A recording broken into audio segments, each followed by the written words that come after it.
Olá, tudo bem?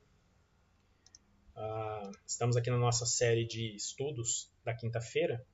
Iniciamos na semana passada a temática da espiritualidade.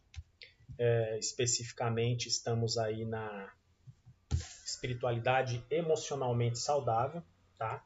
Esse é o livro que nós estamos então adotando do Peter Scazzero, tá bom? Quem que é o cidadão? Ele é fundador e pastor titular da igreja New Life Fellowship do Queens, Nova York. É autor do premiado livro The Emotionally Health Church, a Igreja Emocionalmente Saudável, que é um próximo que a gente poderia estudar. Formado pelo Seminário Teológico Gordon Conwell. Peter tem doutorado em Ministério da Família. Tá bom? Peter e sua esposa Jerry são fundadores do Espiritualidade Emocionalmente Saudável, Ministério Inovador, que integra saúde emocional e espiritualidade contemplativa para pastores, líderes e igrejas locais. Tá bom? Então esse é o autor Peter Scazzero, né? E nós vamos aqui então iniciar o estudo hoje em cima deste livro. Muito bem, série de mensagens. Tá aí a capa do livro, né? Espiritualidade Emocionalmente Saudável, do Peter Scazzero, um livro sensacional. Você não tem, procure adquirir. É um livro que pode mudar a sua vida cristã. Bom, a primeira coisa que ele aborda aqui é o problema da espiritualidade emocionalmente doentia, né? E um subtópico aí seria o reconhecendo a ponta do iceberg da espiritualidade. Então ele vai trabalhar problemas da espiritualidade doentia, ele traz muitos exemplos, relata muitas histórias que eu vou ler, não vou colocar no slide, mas eu vou ler aqui as histórias que isso vai ilustrar para a gente entender melhor o que é que ele está abordando nesse livro sobre a espiritualidade emocionalmente saudável, tá bom? Muito bem. Isso aqui eu extraí do livro, tá? A espiritualidade cristã sem integração com a saúde emocional pode ser mortal a você mesmo, ao seu relacionamento com Deus e às pessoas ao seu redor. Conheço isso, diz ele, porque vivi metade da minha vida adulta dessa maneira. Tenho mais exemplos pessoais do que disposição para contar. A experiência a seguir é uma das que eu gostaria de esquecer, e eu vou ler essa experiência a seguir. Essa experiência vai falar sobre Faith e a piscina. Faith é a filha deles, de 3 aninhos de idade, tá? Então eu estou aqui com o livro. No livro, como eu disse, ele relata muitas histórias que eu vou precisar ler para a gente entender. Então vamos prestar atenção aqui na história. O que acontece? O que causou aí um trauma, né? Um evento muito traumático na vida dele, do Peter, da Jerry e da Faith, sua filha de 3 anos. Vamos lá, preste atenção que eu vou ler para vocês. Conheci John e Susan ao pregar em outra igreja. Eles ficaram animados e empolgados com a expectativa de visitar a igreja New Life Fellowship em Queens, onde sou pastor. Num domingo quente e úmido de julho, eles fizeram a longa e difícil viagem de Connecticut, com todo o trânsito previsível, para participarem até o fim de nossos 3 cultos. Eles tinham 3 cultos no domingo, a igreja era grande. Entre o segundo e o terceiro cultos, John puxou-me de lado e me disse que gostariam de ter um momento para conversar comigo e Jerry. Jerry, a esposa do pastor Peter. Eu estava exausto, mas minha maior preocupação foi o que o pastor deles, amigo meu, pensaria. O que eles diriam se eu simplesmente os mandasse embora? O que eles poderiam dizer a meu respeito? Por isso eu menti. Claro, eu gostaria de convidá-los para um almoço à tarde. Estou certo de que Jerry também gostaria. Foi o que Peter disse, mentindo, né? Na verdade, ele estava exausto. Jerry, no desejo de ser uma boa esposa de pastor, concordou com o almoço quando eu convidei, embora ela também preferisse dizer não. John, Susan e eu chegamos à casa por volta das 3 horas da tarde. Em poucos minutos, nós 4 nos sentamos para comer. Então John começou a falar e falar e falar. Susan não dizia nada. Jerry e eu olhávamos de vez em quando um para o outro, sentimos que tínhamos de dar-lhe tempo. Mas quanto tempo? John continuava a falar e falar e falar. Eu não podia interrompê-lo, ele falava com tanta veemência sobre Deus, sua vida, suas novas oportunidades no trabalho. Eu disse a mim mesmo enquanto fingia escutar: "Ó Deus, quero ser amável e gentil, mas qual o limite?" Então eu me senti culpado por estar com fome, queria que John e Susan considerassem Jerry e eu hospitaleiros e educados. Por que ele não dava oportunidade à sua esposa de dizer alguma coisa? Ou a nós? Finalmente, Susan fez uma pausa para ir ao banheiro. John pediu licença para um rápido telefonema. Uma vez a sós, Jerry falou em alta voz. Peter, ela chamava ele de Pete. Não acredito que você tenha feito isso. Ela resmungou com voz irritada. Você não tem tempo para mim. Não tem tempo para as crianças. Abaixei a cabeça e deixei os ombros caírem, esperando despertar misericórdia com a minha humildade. Não consegui. Susan retornou do banheiro e John começou a falar. Odiei estar sentado àquela mesa da cozinha. Espero não estar falando muito, disse John de forma inesperada. Não, claro que não, continuei mentindo a nosso favor. Garanti-lhe, é ótimo tê-los aqui. Jerry estava em silêncio ao meu lado e eu não quis levantar o olhar. Passada outra hora, durante uma rara pausa, Jerry se manifestou. Faz um tempo que não ouço Faith. Faith era nossa filha de 3 anos. John continuou a falar como se Jerry não tivesse dito uma só palavra. Jerry e eu trocamos olhares novamente, continuamos fingindo ouvir, esticando o pescoço de vez em quando para olhar para fora da sala. Tenho certeza que tudo está bem, convenci-me. Jerry, entretanto, começou a parecer muito preocupada. Sua face mostrou tensão, preocupação e paciência. Pude perceber que a mente dela estava vasculhando opções de onde Faith poderia estar. A casa estava muito silenciosa. John continuou falando. Finalmente, Jerry pediu licença num tom em que pude perceber que ela estava irritada. Tenho de ir ver onde está nossa filha. Ela se lançou como uma flecha para o porão, nada de Faith. Quartos, nada. Sala de estar, nada. Nada e nada. Freneticamente, ela voltou correndo para a cozinha. Pete, oh meu Deus, não consigo encontrá-la, ela não está aqui. O horror se apoderou de nós quando nossos olhos se fecharam por uma fração de segundo. Ambos imaginamos o impensável, a piscina. Embora a nossa casa geminada não tivesse muito espaço, tínhamos uma pequena piscina de 90 centímetros no quintal, para alívio do forte verão de Nova York. Corremos para o quintal e vimos nossos piores temores concretizados. Lá estava Faith, no meio da piscina, nua, mal se mantendo na ponta dos pés, com água até o queixo, quase na boca. Naquele momento, eu me senti como se tivéssemos 5 anos. Faith, não se mexa! Jerry gritou enquanto corríamos para puxá-la para fora da piscina. De alguma forma, Faith havia se deixado soltar pela escada dentro da piscina sem escorregar.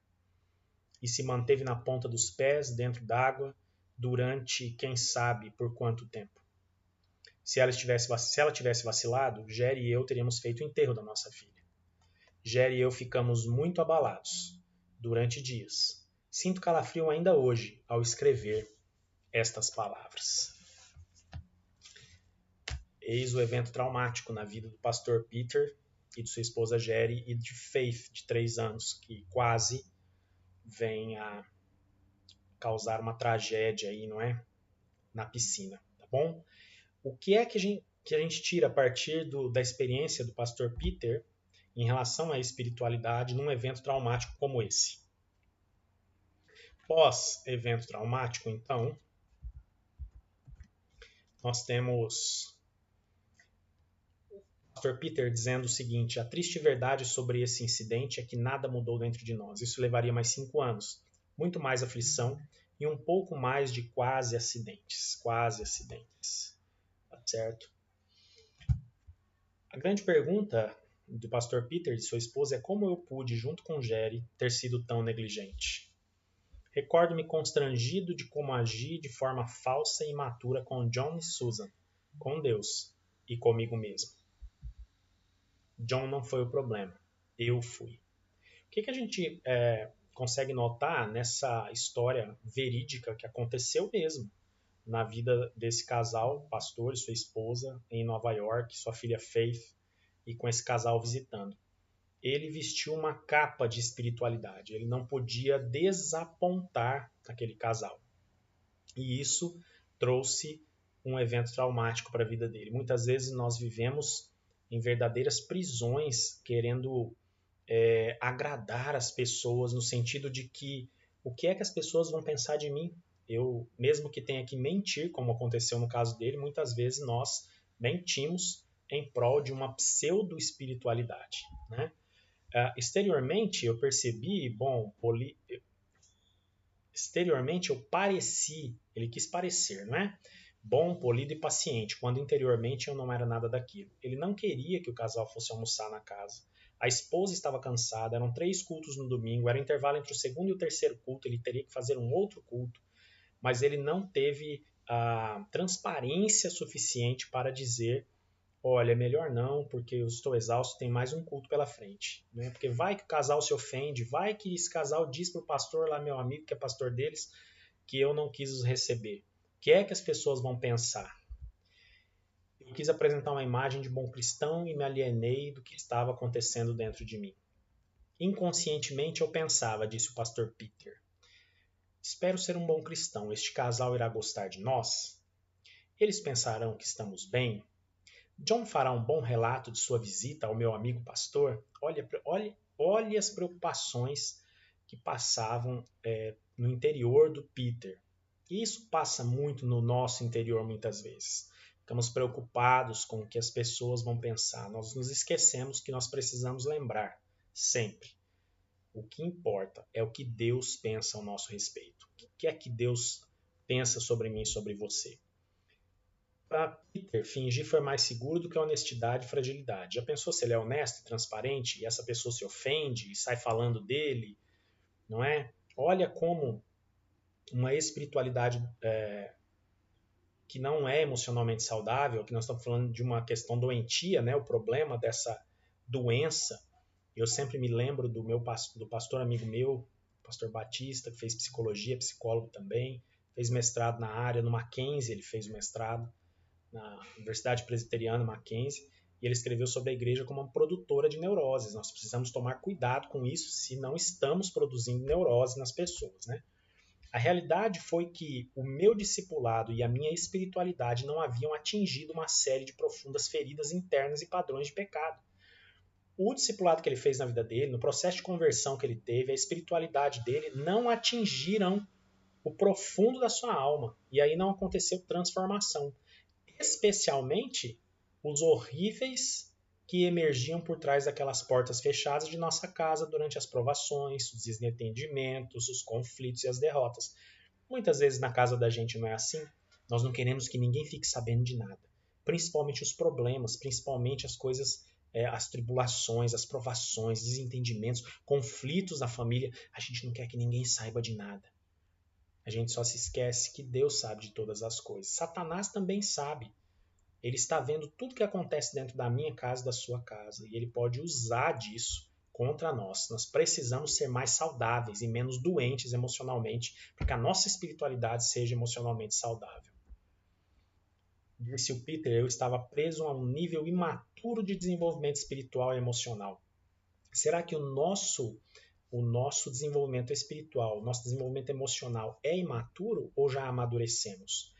Imaturidade é querer esconder as coisas. Imaturidade é querer fazer as coisas para agradar os outros, para agradar as pessoas, que é que vão pensar. A grande questão, um psiquiatra amigo meu, interior de São Paulo, dizia assim, se todas as pessoas dissessem a verdade, fossem transparentes, não existiriam nem 4 amigos no mundo. Nem 4 amigos no mundo. Porque as pessoas não estão preparadas para ouvir o que é verdadeiro, o que é transparente. Mas quando nós escondemos, nós camuflamos, nós mentimos, como Peter fez, nós estamos causando doença, gerando neurose nas nossas emoções, na nossa espiritualidade, que vai ficando tudo atrofiada, tudo doente, tudo ruim. Não é isso que a palavra de Deus propõe. O meu jeito, dizia o Peter, o meu jeito de viver a vida cristã não estava transformando os profundos espaços da minha vida. Será que a nossa vida cristã tem transformado os nossos profundos espaços, os nossos abismos internos, interiores? aqueles cantos que só Deus conhece, a gente sabe, Deus conhece. Por causa disso, Faith quase morreu, ele quase perdeu a sua filha por conta de ficar bajulando, agradando, sendo um agradável e com um casal onde só o homem falava, não deixava ninguém falar, e eles cansados, exaustos, tinham um culto pela frente, mas não podiam ser honestos, não podiam ser transparentes, precisaram mentir, precisaram ali ficar fazendo cara de paisagem. Nós precisamos amadurecer mais enquanto pessoas, senão a nossa espiritualidade vai ser cada vez mais doentia, as nossas emoções vão ficar cada vez mais doentes também. Alguma coisa estava terrivelmente errada com a minha espiritualidade, mas o quê? Essa é a pergunta que eu queria deixar hoje para nós, não é? Com essa introdução no livro Espiritualidade Emocionalmente Saudável. Peter Scazzero tem muita história, tem muita abordagem, ele está todo riscadinho aqui, que eu já li esse livro 3 vezes. Nós precisamos evoluir na nossa espiritualidade. Para que na semana que vem, na próxima semana, a gente consiga falar sobre desertores da igreja e crescimento emocional rudimentar. São 2 temáticas que ele aborda no livro e que são fundamentais. Nós vamos entender as pesquisas, por que é que tem desertores na igreja, o que é que a igreja tem feito de errado, o que é que nós, enquanto igreja, temos feito de errado, o que é que tem acontecido para que pessoas saiam da igreja, o que é que tem acontecido para que pessoas fiquem doentes dentro das igrejas. Eu conheço relatos de pessoas que adoeceram por fazer parte de uma confissão religiosa, né, evangélica, enfim, e católica também conheço pessoas. A nossa espiritualidade não pode ser doentia, as nossas emoções têm que estar saudáveis e nós não precisamos nem devemos usar carapuz, usar máscara, usar capa, capa que eu queria dizer, usar capa, esconder. Não adianta querer mudar o rótulo se o conteúdo não está bom. Nós precisamos alterar o conteúdo, uma espiritualidade saudável, uma espiritualidade sadia, não é? Com uma questão emocional também saudável, sadia. Nós não podemos adoecer enquanto servos e servas de Deus. Fique nessa semana pensando na história do pastor Peter Scazzero e sua esposa Jerry e da Faith, de 3 anos, que quase morreu numa piscina por conta de toda uma mentira, uma tentativa de ser o pastor bacana que recebe a pessoa, que não é honesto para dizer, olha, eu estou cansado, hoje é domingo, já fiz 2 cultos, tem mais um para fazer ainda. Né? Vai que esse casal fica chateado e vai falar para o outro pastor amigo dele que ele não foi hospitaleiro e tal. Temos que tomar cuidado com isso, o que é que está dentro da nossa mente, o que é que está no nosso interior. Senão nós não vamos avançar com uma espiritualidade sadia. Tá bom? Deus abençoe você. Aproveite esse estudo, reflita a sua espiritualidade, reflita a sua vida cristã, reflita as suas emoções, para que a gente possa sair dessa série de estudos mais fortes, com uma espiritualidade de fato emocionalmente saudável. Deus te abençoe. Até o próximo estudo.